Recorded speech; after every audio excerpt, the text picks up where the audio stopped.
before you today to offer an apology to former students of Indian residential schools. The treatment of children in Indian residential schools is a sad chapter in our history. Two primary objectives of the residential school system were to remove and isolate children from the influence of their home, families, traditions, and cultures, and to assimilate them into the dominant culture. These objectives were based on the assumption that Aboriginal cultures and spiritual beliefs were inferior and unequal. Indeed, some saw it, as was infamously said, to kill the Indian in the child. Today we recognize that this policy of assimilation was wrong, has caused great harm, and has no place in our country. The Government of Canada built an educational system in which very young children were often forcibly removed from their homes, often taken far from their communities. Many were inadequately fed, clothed, and housed. All were deprived of the care and nurturing of their parents, grandparents, and communities. First Nations, Inuit, and Métis languages and cultural practices were prohibited in these schools. Tragically, some of these children died while attending residential schools, and others never returned home. The government now recognizes that the consequences of the Indian residential schools policy were profoundly negative, and that this policy has had a lasting and damaging impact on Aboriginal culture, heritage, and language. While some former students have spoken positively about their experiences at residential schools, these stories are far overshadowed by tragic accounts of the emotional, physical, and sexual abuse and neglect of helpless children and their separation from powerless families and communities. It has taken extraordinary courage for the thousands of survivors that have come forward to speak publicly about the abuse they suffered.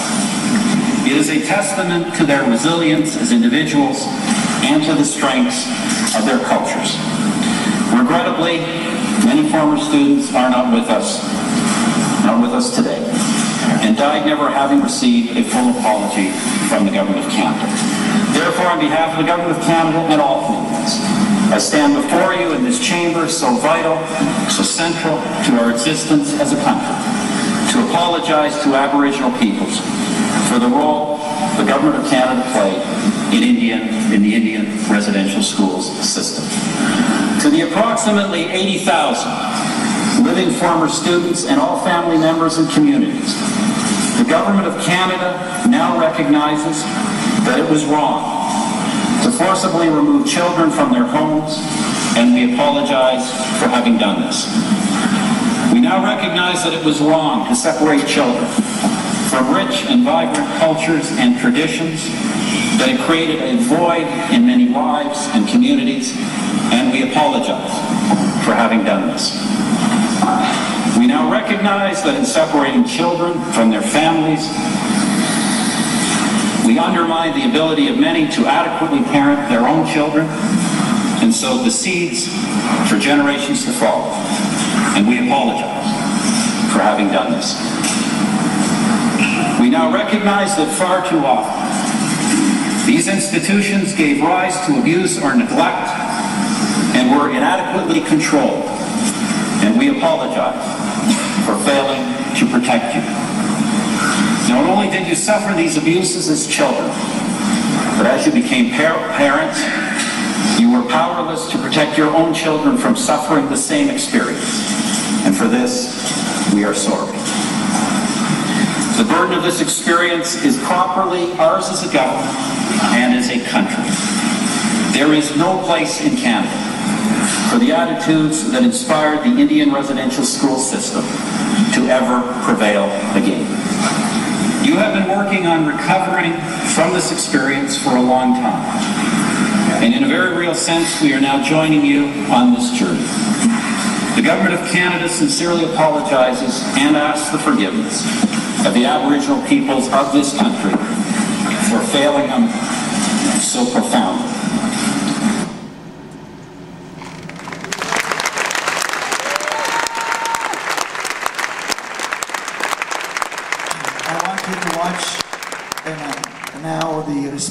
our then National Chief Phil Fontaine, and you will see the Inuit, the Métis, and the First Nations walking into the floor of the House of the government, the House.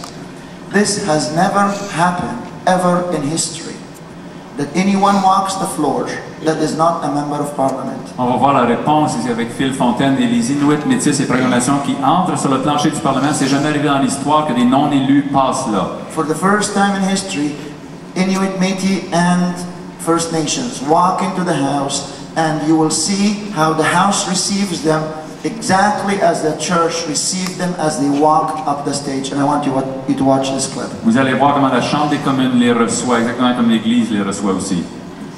Just the significance of this signing a covenant, because the government policies also separated us as First Nation, Inuit and Métis. Les politiques du gouvernement nous avaient aussi séparés entre nous. And that's why we were at odds with one another. C'est pourquoi on est en guerre les uns contre So les you autres. see the great miracle working power of God here. Alors tu vois le grand To miracle Him be the glory. de la puissance de Dieu, à lui soit la gloire.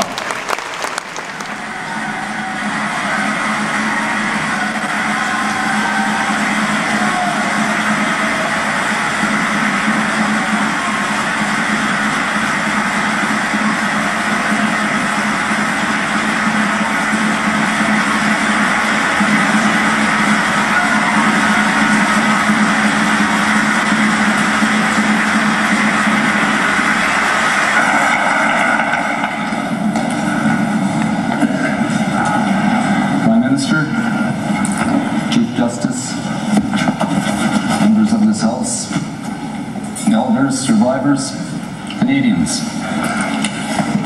For our parents, our grandparents, great-grandparents, indeed for all of the generations which have preceded us, this day testifies to nothing less than the achievement of the impossible.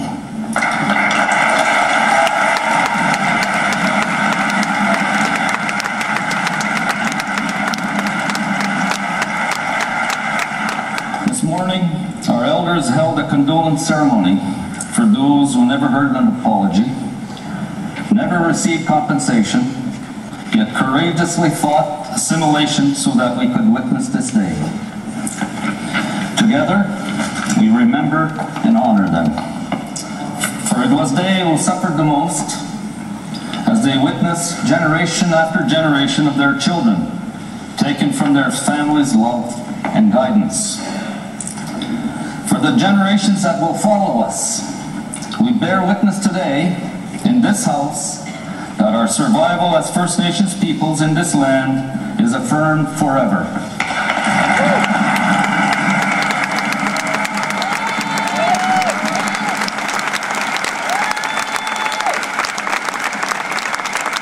Therefore, the significance of this day is not just about what has been, but equally important, what is to come. Never again will this house consider us the Indian problem, just for being who we are.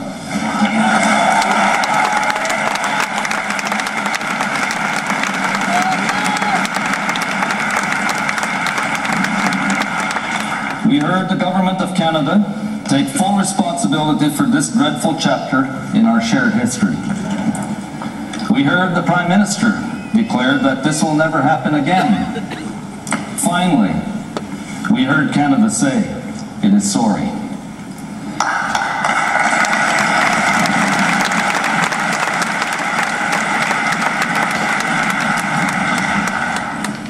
Brave survivors, through the telling of their painful stories, have stripped white supremacy of its authority and legitimacy. The irresistibility of speaking truth to power is real.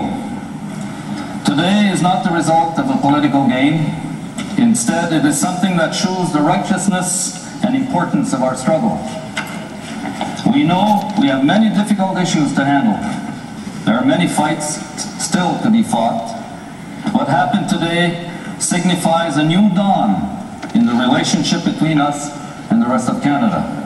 We are, and always have been, an indispensable part of the Canadian identity.